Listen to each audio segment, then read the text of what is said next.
సిరిసిల్ల జిల్లాలో భారీగా టెంపరేచర్లు పెరిగా ఇప్పటికే 46 డిగ్రీలు నమోదవుతున్నాయి. ఉక్కపోతతో జనం అవస్థలు పడుతున్నారు. పలు చోట్ల అగ్ని ప్రమాదాలు జరుగుతున్నాయి.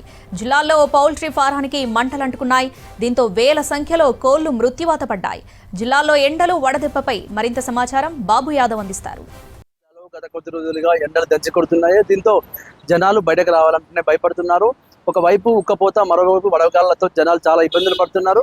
మనం ప్రస్తుతానికి రాజన్న సిరిసిల్ల జిల్లాలోని వేములవాడ కురుట్ల బస్టాండ్ ప్రాంతంలో ఉన్నాము.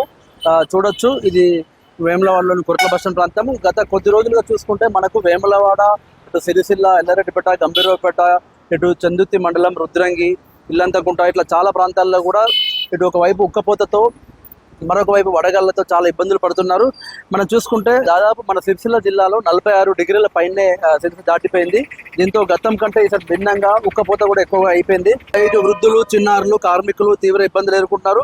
అయితే మనకు వేడి గాలులతో ప్రజలు కొంత నీరసం చెందుతున్నారు.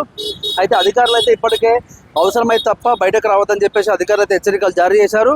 మనకు చూసుకుంటే ప్రధానంగా మధ్యాహ్నం 12 గంటల నుండి 4 గంటల వరకు అయితే ఎవరు కూడా రాకూడదు, అత్యవసరం తప్ప రాకూడదని చెప్పి చెప్తున్నారు. మనం చూసుకుంటే ప్రధానంగా సిరిసిల్లలో 46.4, అలాగే వేములవాడ 46.3, ఇట్లా కోనరావుపేట, ఎల్లారెడ్డిపేట ఎక్కడ చూసినా కూడా జిల్లాలో ఏ మూలలో చూసినా కూడా 45 డిగ్రీల పైనే ఇక్కడ ఎండలు ఉన్నాయి. అటు 46 దాటిపోయింది. దీంతో అంతేకాకుండా మనకి వడదెబ్బతో ఇప్పటికీ జిల్లాలో సుమారు 10 మంది వరకు కూడా మృత్యువాత చెందారు. వడదెబ్బతో మనం చూసుకుంటే దాదాపు సిరిసిల్ల మండలం పెద్దూరు, అలాగే వేములవాడ మండలం హనుమాజ్పేట, అలాగే వేములవాడ అర్బన్ శాతరాజపల్లిలో, అటు వేములవాడ అర్బన్ మండలం మారపల్లిలో, ఇటు కొండ్రపేట మండలంలో కూడా వడదెబ్బతో పలువురు మృతి చెందిన సంఘటనలు ఉన్నాయి. మనం చూసుకుంటే జిల్లాలో కూడా అటు ఈ యొక్క మనకు వరి కొయ్యలు కాల్చడం ద్వారా కూడా తొందరగా మంటలు వ్యాపించి నష్టం జరుగుతూ ఉంది. మనకు ఇటీవల మాత్రము మనకు ఎల్లారెడ్డిపేట మండలంలో ఒక రైతు ఏదైతే వెంకటపూర్ గ్రామ శివారులో కోళ్ల ఫారం పక్కనే ఉంటుంది, అక్కడ వరి కొయ్యలు కాల్చే క్రమంలో ప్రమాదవశాత్తు పెద్ద ఎత్తున అయితే మంటలు వ్యాపించాయి. మంటలు వ్యాపించడంతో అక్కడ ఒక కోళ్ల ఫారం చెట్లు, అందులో కోళ్లు కూడా ఉన్నాయి. ఆ కోళ్ల ఫారం చెట్లు కూడా చాలా కోళ్లు చెందాయి. దీంతో ఆ రైతు అప్పటికే ఫైర్ ఇంజన్తో మంటలు ఆర్పే ప్రయత్నం చేసినప్పటికీ కూడా చాలా పెద్ద ఎత్తున నష్టపోయారు. అయితే ఒకవైపు ఎవరు కూడా పంట ఈ వరి పొలాలు కొన్ని కాల్చవద్దని చెప్పేసి అధికారులు చెప్తున్నప్పటికీ కూడా ప్రజలు కొంత పట్టించుకోకుండా ఉండడంతో అక్కడక్కడ జిల్లాలో చాలా చోట్ల ఈ మధ్యకాలంలో మనకు ప్రమాదాలు జరిగాయి. దీంతో అంటే పెద్ద ఎత్తున ఆస్తి నష్టం కాకున్నప్పటికీ కూడా అటు భూసారంగా దెబ్బతినే అవకాశం ఉందని చెప్పేసి చెప్తున్నారు.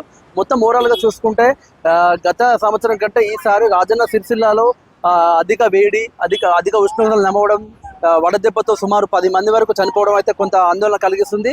మరి ఈ యొక్క మే చివరి వారంలో కూడా ఇంకా ఎండలు పెరిగే అవకాశం అని చెప్పేసి అయితే వాతావరణ అధికారులు హెచ్చరికలు జారీ చేస్తున్నారు. అయితే జనాలు మాత్రము ఇప్పటికైనా అలర్ట్గా ఉండాలి.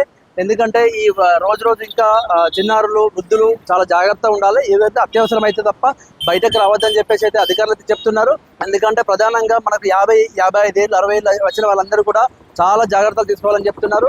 ఏమన్నా వడదెబ్బకు గురైనట్టు వెంటనే ఆసుపత్రికి వెళ్ళాలని చెప్పేసి అధికారులు అయితే చెప్తున్నారు. కెమెరా పర్సన్ రాజేందర్తో బాబు యాదవ్, B6 న్యూస్, రాజన్న సిరిసిల్ల జిల్లా నుండి.